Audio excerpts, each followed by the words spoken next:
AB যুব ভারতী ফেনী জেলা শাখা কর্তৃক আয়োজিত আজকে এই ইফতার মাহফিলের সম্মানিত সভাপতি, মঞ্চ উপবিষ্ট জেলা নেতৃবৃন্দ, যুব নেতৃবৃন্দ এবং আমার সামনে যুবক এবং যুবতী ভাই বোনেরা, আসসালামু আলাইকুম। ওয়ালাইকুম আসসালাম।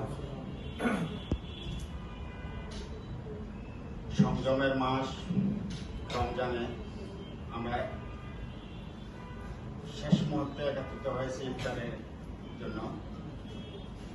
কথা বেশি বলার সময় নেই, তারপরে কিছু বলতে হয়।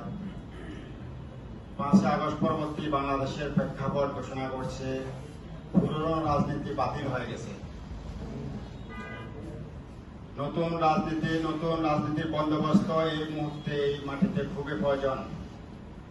ঐক্য অধিকারের যে রাজনীতি এবি পার্টি শুরু করেছে, আজ এটা সবার মুখে মুখে সবাই বুঝতেছে এই ঐক্য অধিকারের রাজনীতি এই মাটিতে বেশি প্রয়োজন।